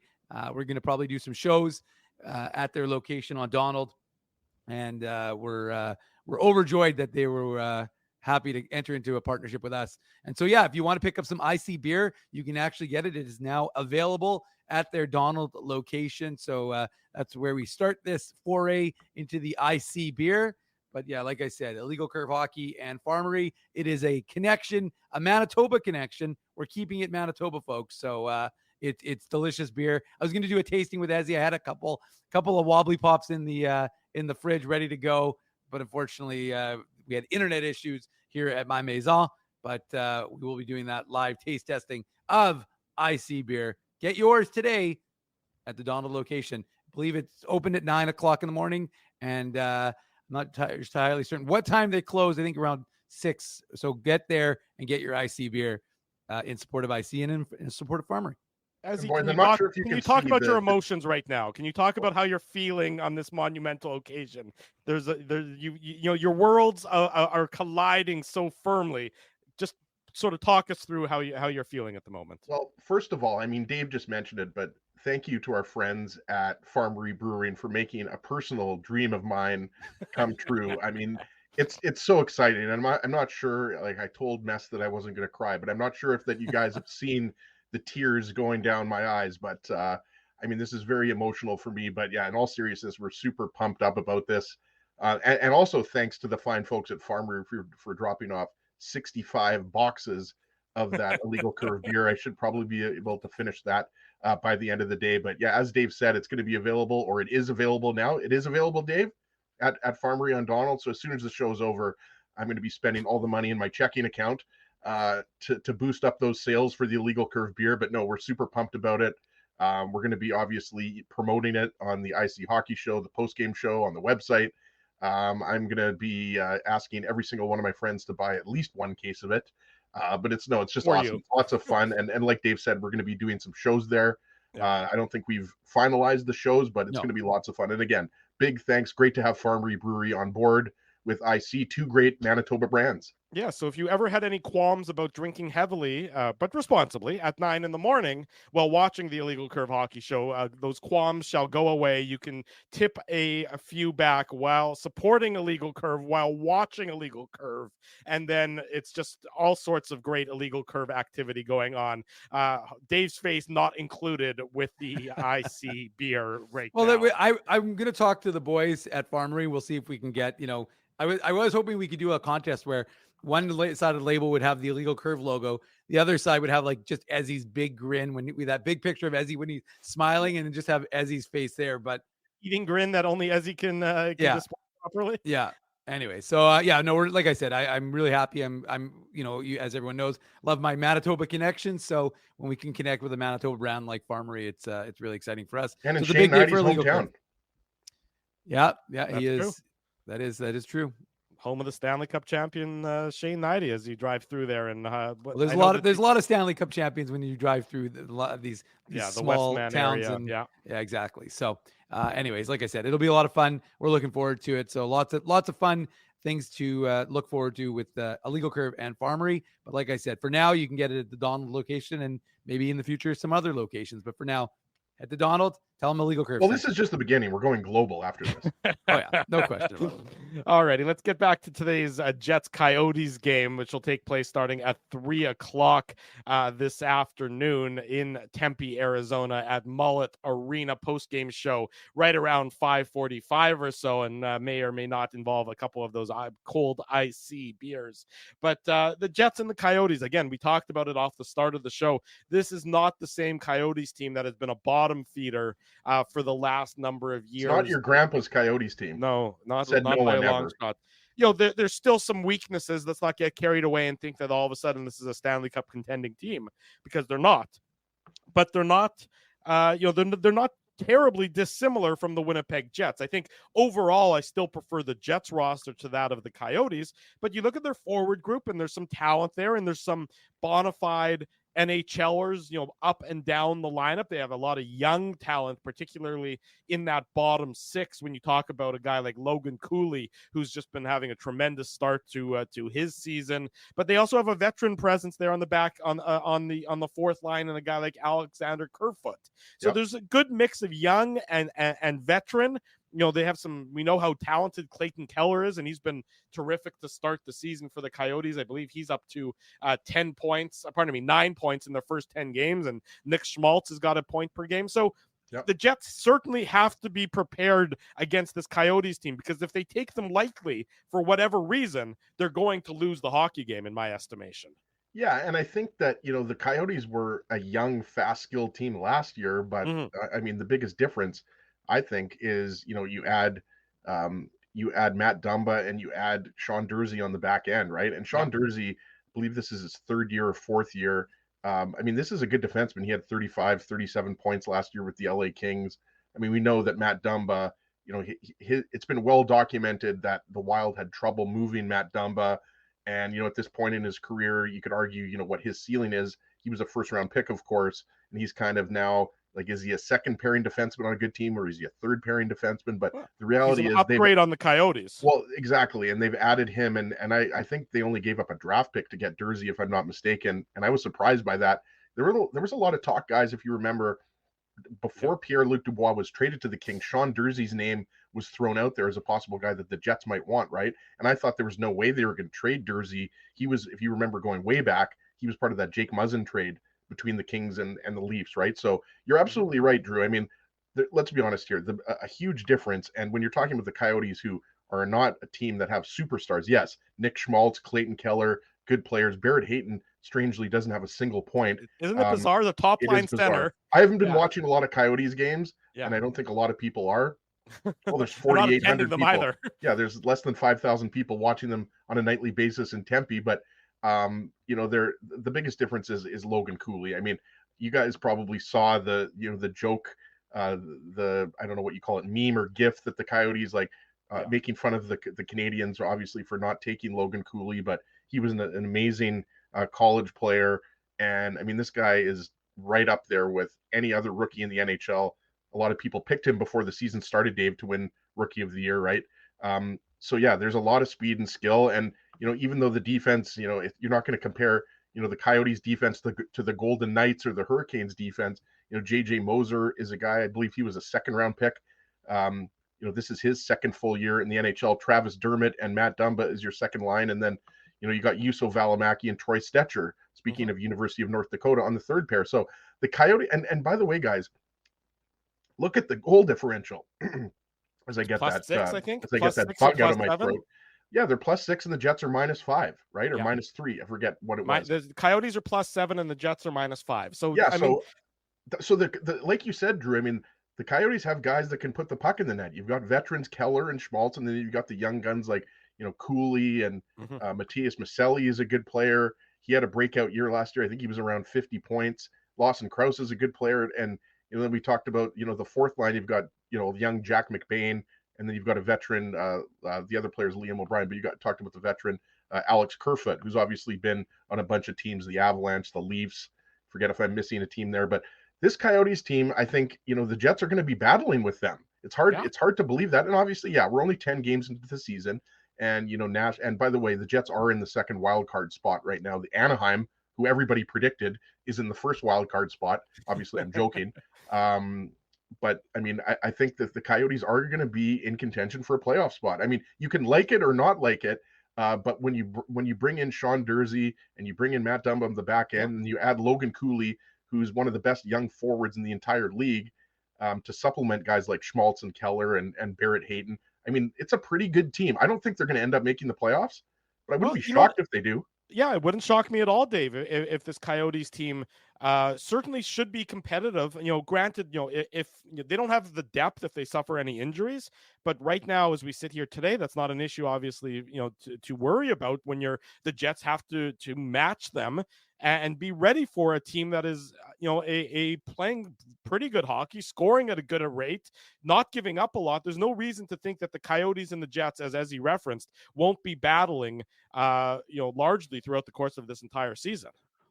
2.0 versus 1.0, always exciting there, Drew. So, look, it's going to be a lot of fun for Coyotes fans. You got to give them credit. There may not be a lot of them, but ultimately, this team has been in rebuild mode. It feels like for 1,000 years, and they're now finally getting out of it. Now the only team that's currently in rebuild mode is the San Jose Sharks, the team that has decided they'll never win a hockey game ever again. But look, it's an up and coming team, and as he's right, for years they've taken advantage of having cap space to take other teams cast-offs or where teams couldn't. And a guy like Sean Durzi, who's a guy a lot of players were a lot of folks were hoping Winnipeg could pry out of LA, has gone and made him name for himself in Arizona. So it is a tough situation for the Jets because, again, like I said, Arizona is a young and up and coming team. So we'll see what happens with them. But yeah, I think it'll be a good hockey game. And it's not to use a Drewism too much, but it's an attention to detail game. This is a time when Winnipeg, when you're not clicking, you're not firing on all cylinders, and your special teams specifically, I should say, because obviously 5-on-5, we've talked about it, they've been good. But that's one of those situations where that the Jets need to be really attentive and not take careless penalties and give Arizona an opportunity to score and allow them to establish their game as opposed to trying to establish your game. Yeah, there's no question about it. Not going to be an easy matchup for the Winnipeg Jets tonight against the Coyotes team that's been playing some good hockey. I mean, they still have another wave of young talent coming up through their system. So I think the future is certainly bright in there in Arizona. I mean, you look at that forward group. I mean, you talk about the effectiveness of the Keller, Schmaltz, and Hayden line. Logan Cooley, again, this is a guy who's a young player, but he's producing. So I mean, I'm sure there's issues obviously with him, and I mean you in terms of some of his D zone coverage and things of that nature that come with youth and that come with that you only develop after many years of experience or many games of experience. But for a guy as talented but as young as he is, to be having put up 8 points already through the first 10 games of the year, granted 7 of those are assists, it doesn't matter. This is a Coyotes team that has better depth than we've seen in a long time. And we know how good Vejmelka is in net. And we don't know yet the official starting goaltenders for today because it's a matinee contest and the result, there won't be a morning skate, but you'd have to assume that it, likely to be Vejmelka against the Winnipeg Jets. And we know how good of a goaltender he is. So this Jets team is not, if they were looking at this game as the easiest of the three on the road trip, they are badly mistaken. I think the St. Louis Blues game on Tuesday night is the easiest of the three. Yeah, but the Blues are 1 point behind the Jets, right? None of these. So I mean, again, that's the whole thing, right? Like, let's not get too excited about the Jets being in the second wild card spot and the Ducks being in the first wild card spot. The Ducks, I would be shocked. That would be a team that I would be shocked if they stay in a playoff spot, come April. But you're right, Drew. Logan, look, we were doing the show live with Huss, and Seattle could have taken Logan Cooley 3rd overall. Forget the fact that Montreal could have taken him 1st overall. Did he win the Hobey Baker, by the way, last year, Dave? I forget if he won the Hobey Baker. He had 60 points for the University of Minnesota. So at the very least, he was the finalist. He might have won it, but I mean, Logan Cooley is a tremendous player. And I thought Adam Fantilli won, but maybe I'm wrong. He could have. Drew's checking it right now. Yeah. Was it Cooley or Fantilli? I think it might have been Fantilli, but and anyways, go on.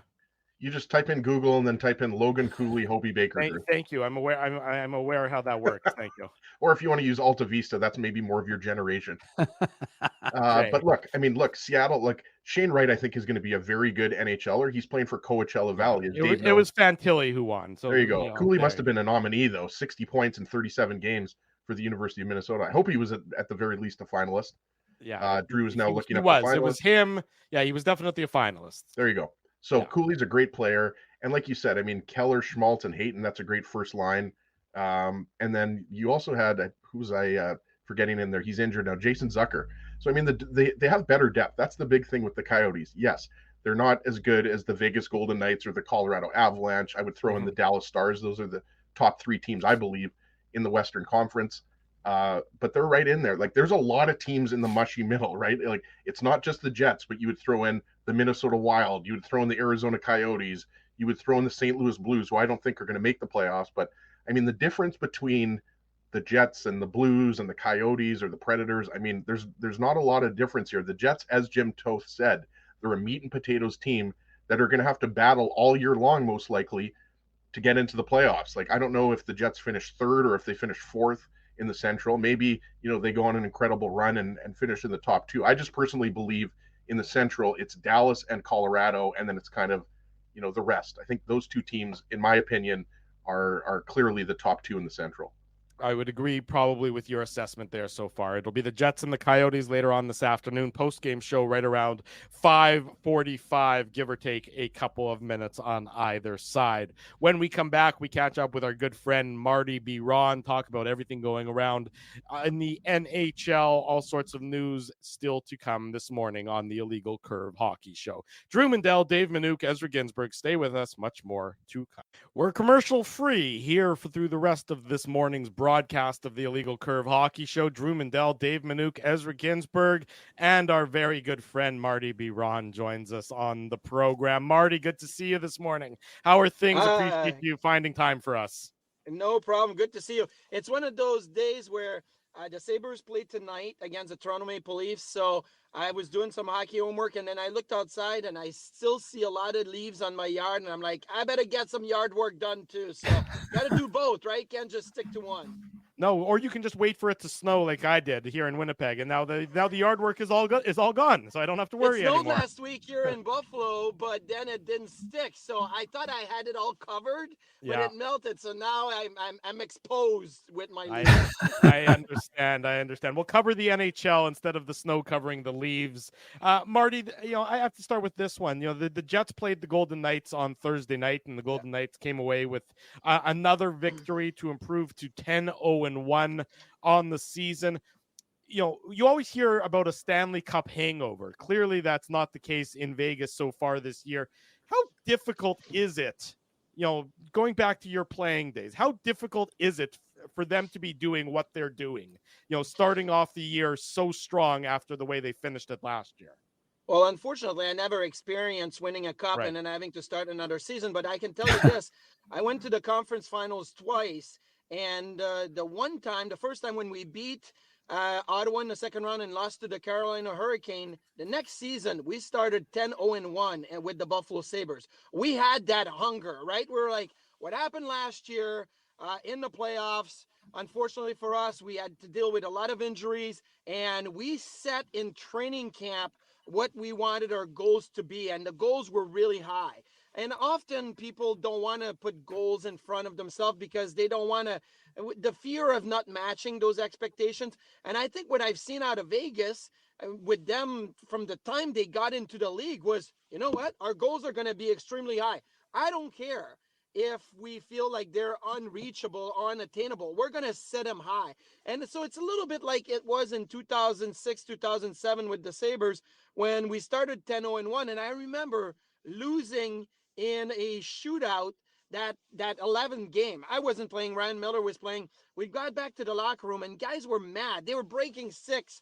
And Lindy Ruff walked into the room and he put 10-0-1 on the board. And he said, we got to keep going. Like, we got to be proud of what we did. We got to keep going. I think that's what Vegas is doing right now. Like last year, Vegas didn't have a 40-goal scorer. I think they didn't even have a 30-goal scorer, if I'm correct on there. But they had a great defense. They used 5 goaltenders. Like, it was about the team. It wasn't about individuals. So right now, again, it's about the team, and they're playing great. Marty, got to ask you about Connor Hellebuyck. Sorry, I had to take myself off of mute there. My apologies. And I'm sure we're going to ask you about other goaltenders. But, goals save above expected is something that I always look at, and I'm sure you look at it, and a lot of people who cover hockey, and you have to go all the way down to number 40 to see Connor Hellebuyck at minus 0.1, and that's just not somewhere. And granted, he's had 8 starts this year, so I'm not worried about Connor Hellebuyck, but I mean, what have you seen, in the Jets games that you have watched? Because, I mean, obviously, every time Connor Hellebuyck allows more than 3 goals, it's like the sky is falling. And just before you answer, I do believe, he's going to respond with a really good game, whether it's, this afternoon against Arizona or if it's next week against St. Louis. But, as a former NHL goaltender and now an analyst, kind of what are you seeing through the first, 10 games of the season with Helly? So I remember working with François Allaire and Benoit Allaire back when I was junior AHL, my first few years in the NHL, and then with Benny with the Rangers. And they used to always say, no puck through you, like no holes, right? And that was really important. Like, you didn't want to give the shooters holes to shoot at. And I watched Connor Hellebuyck this year, and a lot of pucks are sneaking through him. And this is not positioning. It is not quickness. It is not technique. It is not anything. It's just having that, I'm going to be a wall, right? Where you feel good. You don't have any holes. And the statistic, and you talk about goal save above expectation. I watched that, fluctuate throughout the season. Some goalies get really hot, and then all of a sudden they climb, they get cold, they go down. But you're right. Connor Hellebuyck is usually top 5, top 10, right? In that category. He's 40th right now. That's not good. But the other stat that I look for goaltenders, especially a, top number 1 in the National Hockey League, is quality starts versus really bad starts. So there's, I won't bore you with all the details, but Hockey Reference has that when you look at the goalies, a quality start versus a really bad start. Last year, Connor Hellebuyck, 44 quality starts, 6 really bad starts. I mean, that is what you need out of a number 1. Give me quality starts, and yeah, you're going to have some really bad ones, but 44-6 is pretty good. This year, Connor Hellebuyck, 3 quality starts, 3 really bad starts. I mean, that's just not how it's going to go. So he's been really good in games that he's been good, and he's been really bad in games that he's been bad. He hasn't had the, okay, I'm going to be really good, I'm going to be average, and the bad ones, I'm going to put them aside. So that's the difference I see in Connor Hellebuyck. And to me, it's all about, the pucks that go through him. Yes, the Jets have given up some shots from the slot, from some rebounds opportunities, some deflections. But if you can squeeze the little holes that the puck are finding right now in Connor Hellebuyck, maybe it's 3 really good starts and 1 bad start. And you go like this throughout the year, and all of a sudden you're in a good place. But 3-3 is a tough place to be. Marty, got to ask you about a guy that fans here in Manitoba got a chance to watch quite a bit. Now you're getting a chance to watch this young man in Buffalo, in Zach Benson. What are you seeing from him through the 6 games he's played for the Sabres? Well, first of all, he was unbelievable at rookie camp. He was unbelievable at development camp. He was great in the regular camp.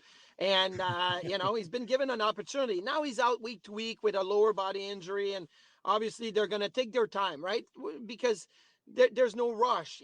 He's earned his roster spot. But if he's not 100%, especially as an 18-year-old, you give him the experience in the NHL, you get him around the guys, you get him in the locker room, in the meetings, but wait until he's 100% before putting him back on the ice. He played with Tage Thompson. He played with Casey Middlestat. He played with Alex Tuck and Jeff Skinner. Like, he's getting a ton of really good experiences. Now, here's the thing. During training camp, Brian Duff, my co-host here in Buffalo, said, Marty, does Zach Benson remind you of? And I looked at him and I couldn't come up with anybody. And then all of a sudden, boom, the light bulbs came up and I said, this is going to pain me and it's going to pain a lot of people. But I see a Claude Lemieux type player in Zach Benson, a guy that's the tenacity, that he quick on pucks. He's a little, I don't want to say dirty, but he'll take a few penalties here and there, right? I mean, that's how he does. And he's got the visor up a little bit. He's got the flow, the hair. He's it's funny because I've had a chance to talk to him in the locker room. Very mild, reserved type of guy. Maybe it's the NHL and he's young and whatnot.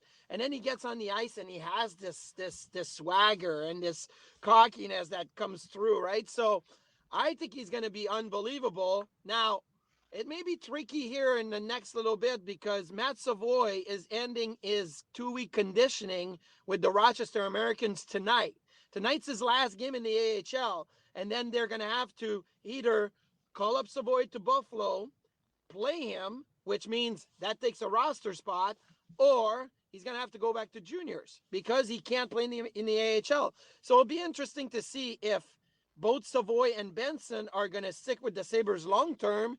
If it's just one of them, right now Benson's on the IR, so that allows Savoy to maybe be there.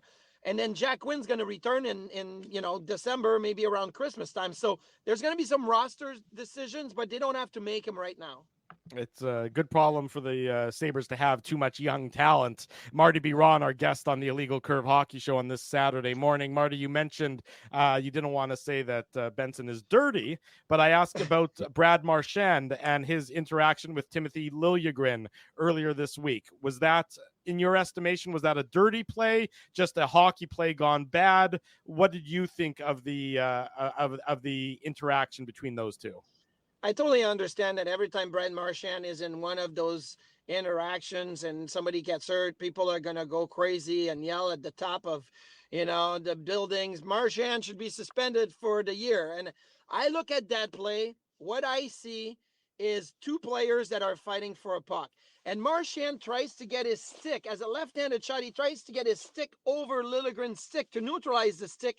Unfortunately, the blade kept going through the legs and caught the left heel of Liljegren, and then he went into the boards. Is that a penalty? Yes. Is that a tripping penalty? Yes. Is that dirty? No, I don't think there's any intent. Like, to be dirty, there has to be intent. Or at least, I thought that something bad could happen. For me, he just tries to get the stick in there to neutralize Liljegren's stick, and it's unfortunate that Liljegren is going to miss significant time, but I don't see it being dirty at all. But look, it's Brad Marchand. He doesn't get the benefit of the doubt. But when I watch a play like this, I try to think, okay, what if it was player X? And I use different level of players. I use the nicest guy in like Philip Deneau or Anze Kopitar, like guys that have won, great defensive forwards or, Lady Bings or whatever. And then I use Brad Marchand and I say, where does it fit? I think this one was harmless, a hockey play, a penalty maybe, yes, but nothing dirty. Marty, in a couple of weeks, the Jets are going to host the Buffalo Sabres. I believe it's Friday, November 17th if I'm not mistaken. That's and we got to talk about the goaltending, because not only do I have our friend Eric Comrie there, but it's a very rare situation, as you know. And I remember the last time we talked to you about the Sabres goaltending situation, you've got Juho-Pekka Luukkonen, who started 5 games. He was in net for the Sabres. So I'm assuming, correct me if I'm wrong, it would be Comrie tonight. I guess it would. Comrie's injured. Comrie's injured right now. Oh, there you go. I didn't know that. Week to week, so that's unfortunate for him, because I feel like Eric Comrie was the better of the 3 goalies in training camp and through the start of the season. Now the Sabres really wanted Devon Levi to get, the first few games and give him a chance, and he played 4. And look, he wasn't great. He was average, and average in the NHL is not going to be good enough, right? We talked about Connor Hellebuck, 3 quality start, 3 really bad start. That's not going to get it done. That's average. Devon Levi is going to play, I assume, tonight. We don't have confirmation on that, but Luukkonen played last night. Levi had a little lower body injury, so he was also out for a couple of weeks. Comrie played really well. Then he got hurt against the Ottawa Senators, I believe it was, or was it the game before? Anyway, so to me, you're looking at this situation that 3 goalies is never good. I'll tell you this. It's not because you don't get enough practice rep or whatnot. It's because you don't get enough game reps. When you are the 3rd guy or even the 2nd guy, you have to split your game reps with somebody else. Like the number 1 goalie is always going to get the starts, and then boom, who gets the extra game, and that's tough. But Comrie was, for me, the best of the group. He gets injured. Luukkonen got really good over the last week and a half. He's played in 5 games now. He's 3-1 in 4 starts. He did lose a game when he came in relief.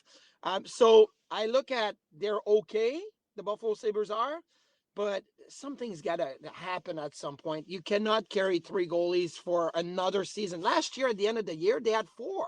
I mean, that's too much. Something has to happen. Marty, one of the things here we're looking at in Winnipeg is the idea of conditioning stints. And from a player's perspective, I know it's different for goalies than it might be for a defenseman, but there's a young defenseman in Declan Chisholm who hasn't played any games since training camp, basically. Now, the Jets defense has been healthy. The question I have for you is there a benefit to a guy like that going down to the AHL, playing a block of games, and then coming back up if they need him, rather than saying, okay, hey, we had an injury or someone played tough, now we got to throw you in, and you're pretty cold at that point? I think the benefit is that if you have a plan, then it's easier to sell it to the player and say, listen, go play this weekend in the American League, play 20, 22 minutes a game, go get your bearings back to where it needs to be, and then we're going to call you up and you're going to be in the lineup. Because at some point, you have to, especially with the start the Jets have had, it's not like they are the Vegas Golden Knights and saying, hey, you know what, we're 10-0-1. And no, you may have to get a rotation and get bodies in, and that's okay. Everybody's going to have a little nagging injury here and there.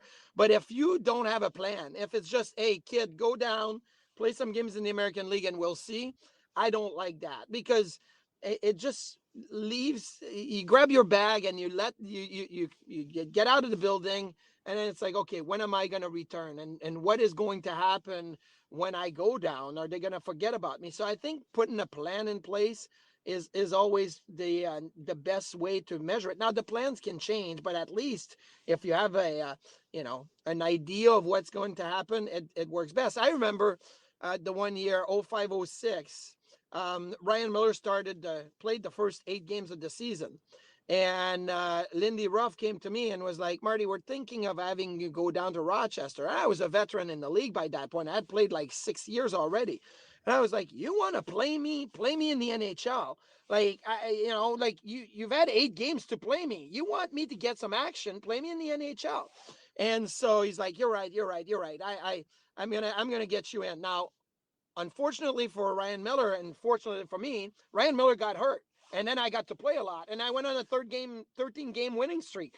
So, there's different situations. But, when you look at a younger player, getting some time in the AHL is fine. As long as you let them know, hey, we're going to call you back up. Go for 3 games. We're going to call you back up, and we're going to put you in the lineup. So there's I don't want to say dangling a carrot in front of their face, but so there's a prize at the end of the line. Sometimes it's better. Marty, last question for you. it's different, I would say, between a younger player and a veteran player. But if you're a veteran player on the San Jose Sharks, how are you keeping your head up each and every day throughout the rest of the season? Yeah, that's tough. That is a really, really tough go. I heard Mike Johnson on TSN basically saying that the San Jose Sharks on average this year are losing games 4.5 to 1. That's basically like, I mean, can you imagine if you're a -3.5 every game? Like you go in thinking we have to try to win this game either 7-4, 6-4, or try to win it 2-0, right? And early in the season, they got at least decent goaltending with Mackenzie Blackwood, like was stopping everything. But now, I mean, the bubble burst, and it's just tough. And it's tough for veterans. It's got to be tough for coaches. But also, veterans are like, okay, these years, sometimes they come and, you have multiple years and experience to build on. I hate what it does to young players who already in their, young NHL career, they feel defeated. And it builds these connections inside of you that when you lose 1, 2, 3 in a row, your brain goes back to, that year with San Jose, we were bad. And I hate that. I hate that when it puts you in that mindset. So it's tough for an older player, yes, going to the rink every day. You much rather take a day off and spend it with your family. But the young players, the foundation that it builds is no good either. Marty Biron is one of our favorite guests. He's an analyst for RDS, for MSG, for TSN. You hear him all the time, and we love having him on the Illegal Curve Hockey Show. Marty, get to that yard work. We'll see you later on tonight. Enjoy the Sabres game this evening, and thanks so much for joining us. I'm like the San Jose Sharks. I'd rather spend time with you guys than going to do the work on the ice or in the yard. So keep me on a little longer. Oh, no, they're all dying. Be careful what you ask for, Marty. He might be stuck here for hours on end. Bye, guys. Thanks, Marty. Thanks, Marty. Marty The Biron. Sharks could use Marty in that. Like he mentioned, my former New Jersey Devil, Mackenzie Blackwood. I mean, I just looked at the Sharks lineup. Like somehow Philip Zadina is -12. Yeah. It's been 10 games and he's already -12. Like I realize plus minus is a terrible statistic. But I mean, any statistic you want to use will show you that. Yeah, I was going to say exactly. But just like, I mean, like poor Thomas Hertl and some of the other good players. But like you just go up and down the lineup. Like Thomas Bordeleau is 4th on the in scoring on the San Jose Sharks. How many people, be honest, have heard of Thomas Bordeleau? Thank you for putting the IC beer, Dave, should actually just stay there the entire show. There you go. I'm there thirsty you go. right now. Yeah, we know you are. You just try and at least wait. He's like licking the screen right now. Yeah, he's trying to get at it. I can't wait to take that first sip of that beer. Like it's gonna actually taste like gold in my mouth. God. Our buddy Craig Morgan, who's covered the Coyotes forever, says it's going to be Vejmelka. He expects to see. Well, obviously it's going to be Vejmelka. He's the Jets killer. Well, he's 6 games against the Jets, 1.82 goals against average, and a .950 save percentage. Okay, that's already getting. By the way, let's talk about that. Hold on for a second, Dave. I was going to say, only 950 save percentage in 6 games. That's absurd. That's like Dominic Hasek type of wizardry. It's pretty damn good. Yes, Dave, you were getting a message of some sort? I was going to say, we're already getting orders. People are asking if we can ship a flat to BC. So exciting times here for the illegal. Who knew we were going to be beer bandits? But I would drive to BC to deliver. I would spend thousands of dollars on gas. Are we responsible for shipping the beer too? I'm confused. We're not. Okay. It's just people don't know exactly the nature. Dave's garage has turned into actually like a beer warehouse. Yeah. But no, you can get your beer, the Illegal Curve beer, courtesy of Farmery, at the Donald Street, number 2 Donald Street location. So I'm very familiar with that building because my kids took dance class there. Shout out to Bend Academy. They're not a sponsor, but as he can't bend, but he can bend. Will try to bend when he reaches it for a flat. Last time as he bent, he split his pants in an elevator at work, if you recall correctly. After that, he hasn't bent down once since then. No, I am not flexible. If you guys don't think that I'll be at Farmery on Donald at like 11:15, buying 20 cases of that beer, then you're sadly mistaken. Yes, exactly. And they've already got. I'm going to be so drunk tonight. As It opens at noon today, by the way. Noon to 12 noon until 11 p.m. Don't are walk. the hours. Don't walk. Run to get your icy beer at Farmery Brewery at 2 Donald. Well, what I was going to say though, Drew, just so you know, is that they've already got some in the fridge. So when you walk into the Farmery retail location, on the right-hand side is a fridge full of Ezra likes delicious. his beer cold. Well, and I will say that Chris and Eric, shout out to the Farmery boys, but they hooked us up and they hooked Dave M up because I've got some Farmery blueberry drink, I've got some root beer, I've got a whole case of they've got an advent calendar that they're pushing there. So there's a lot of exciting things. Head down to Farmery to Donald Street. As Dave knows, having spent time up there earlier this summer, like I did I'm actually wearing my Clear Lake shirt. So that addition to Clear Someone's Lake, doing well.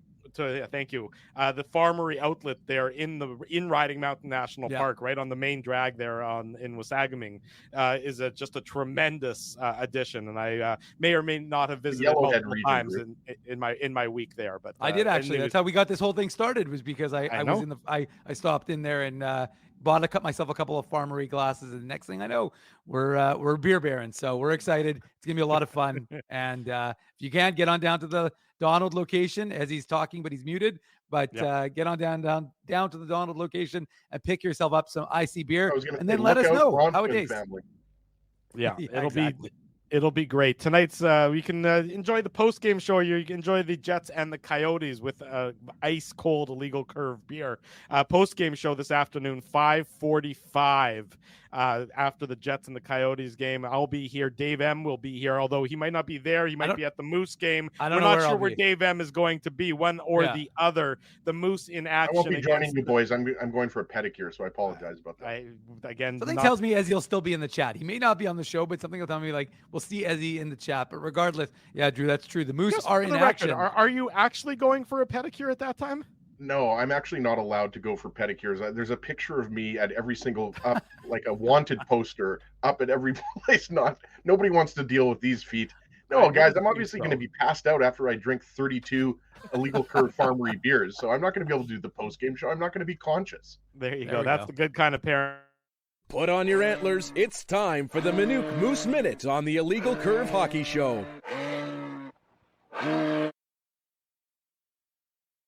The Moose and the Ice Hogs this afternoon, or as my son likes to call them, the Ice Pigs. Dave M., what can people expect between this afternoon's contest between these two Central Division rivals? Well, there are two teams that are feeling good about their game. Both teams swept their series, although Rockford didn't play against the same team. They beat Iowa and Grand Rapids, I think, last week. So they won against two different opponents, but they swept both their games, as did the Moose. So both teams are coming in feeling good, and we'll see what happens. Chaz Lucius not playing. He's still dealing with the concussion he suffered in that game against Iowa. I think it was October 17th. So you can expect him back probably against Laval next week. And then, other than that, you may see some guys wearing the neck protection. They've been wearing it in practice the last couple of days. And we'll see. Should be a very good hockey game. So, I'm going to be at the Canada Life at 2:00. Hopefully done all my media responsibilities for the Moose, and then getting into back here for the third / Jets game. And we'll take some of the icy beer to Canada Life this afternoon. Well, I'm sure that the folks at the Moose folks will be very excited to try some of that. Although usually I bring a drink with me and I have some outside beverages. Usually it's a Pepsi Max, but maybe I'll try to bring the icy beer. I'll smuggle it in. Well, also you can bring some of that Tahiti treat that I smuggled back. I did want to thank Ezzy actually, because Ezzy did bring me back some delicious Tahiti treat from his little trip to Grand Forks. So big shout out to Ezzy and Neo for that 12-pack they brought back. It was Andrew, don't worry, I brought you back some Funyuns. I just haven't given them to you yet. That's friendship. Did Dave actually ask for the Tahiti treat, or did you just know that he loves Tahiti treat? I did know that he loves Tahiti treat, but I did ask him because Dave M is my boy. So I asked him. He's actually the only person that I brought something back for. So that just shows you, where I place Dave in terms of the friendship hierarchy. Drew, you're somewhere kind of like, but you're like kind of number 15 to 20. In the friends rankings, sort of like the Winnipeg Jets have been this year, sort of middle of the pack. Yeah, Dave, Rich, and Hart are at the top, and Drew, you're just happy to be there, really. Well, the real question is, what's my ceiling and what's my floor to bring it all full circle this morning on the Illegal Curve Hockey Show? And Drew, before we go, we should mention that just to do a little prospect talk, because there wasn't a ton of Moose stuff because they were practicing all week, but Rutger McGroarty was the winner, leader, whatever you want to call it, of Player of the Month for October for his play in Michigan. He had 5 goals, 10 assists. He picked up an assist yesterday. I think Michigan lost to Ohio State 5-4, I think, and he had an assist in the loss. And Thomas Milic picked up a big Player of the Week honor. He went 2-0-1 in his start in the CHL with the Norfolk Admirals, including his first shutout as a pro. So he's had a good week, as did Rutger McGroarty in terms of months. And I know that Colby Barlow scored yesterday too. So lots of good things with the prospects. And we have to start talking about, I think you would agree, Dave. I think there's a good chance we're going to see Rutger playing for the Moose next year and maybe even the Jets. Oh, yeah. I think he turns the way he's been performing, it seems like the sky is certainly the limit for him. Sorry, Drew, last thing I'll say. If he plays another year in college. I mean, I think it kind of, you get into that kind of like when Kyle Connor and Jack Roslovic were playing college, right? Like obviously Kyle Connor only played the 1 year with Michigan, if I'm not mistaken. Yeah. You're right. But again, obviously Rutger McGroarty is going to make that decision, with his family and his advisor and everything like that. But I don't think, I think, I'm not speaking out of turn, Dave, when I say that, there's a good chance McGroarty is going to turn pro after this season. No, I think you're right. But again, you can just, and I posted it. He did a college podcast last week. It was ran about an hour, and you could hear the hunger in him to win a championship. That's what's driving him right now. So he feels like they can do it in Michigan. We'll see if that's the case. Really good article I linked it in the papers this morning on Rutger McGroarty and his ties to Michigan as a young kid, but really in depth. So that was a good read. I think it was from the Michigan Daily, I think. But regardless, there's a link in the papers. Shout out to Gary who sent me that link, and definitely worth checking out. In the last one, I should not the lawman, no. And I should mention Dominic DiVincentis, the Jets prospect netminder, who obviously the reigning OHL goalie of the year. He is out week to week. He suffered an injury last Sunday, I think, in one of the games for the North Bay Battalion. So he is out week to week, but hopefully he'll be healed up and feeling good again soon enough. There's a quick prospects roundup. We'll have much more on the Jets and the Coyotes and the Moose and the Ice Hogs later on this afternoon, right around 5:45 p.m., the Illegal Curve post-game show. Until then, be sure to keep it locked to illegalcurve.com for all your latest Winnipeg Jets and Manitoba Moose news and audio. If you missed any of the show, it's available, immediate replay on YouTube. And, of course, the podcast edition is available wherever your best podcasts are available. Be sure to leave us some feedback on YouTube, on iTunes, on Google Podcasts, wherever it may be. We want to hear what you have to say about today's programming. Big thanks to all of our sponsors, our friends at Rumors Restaurant and Comedy Club, Linden Market Dental Center, of course, Farmery, the new home of Illegal Curve beer. So check it out, Farmery, 2 Donald Street. Get your beer. Our friends at Zappia Group Realty, Betway, Tough Duck, Boston Pizza, Seagram's, Rolly's Transfer, and the Rink Guys support these fine businesses because of their continued support of Illegal Curve Hockey. Dave and I will be back this afternoon. We hope everyone has a great and safe Saturday. For Dave Manouk, for Ezra Ginsburg, I'm your host, Drew Mandel. If it's Saturday, it's the Illegal Curve Hockey Show. Thanks for listening to this broadcast from Illegal Curve Hockey. For more great Illegal Curve content, subscribe to the Illegal Curve YouTube channel, follow at Illegal Curve on Twitter, Facebook, and Instagram, and visit your online home for hockey in Winnipeg, illegalcurve.com.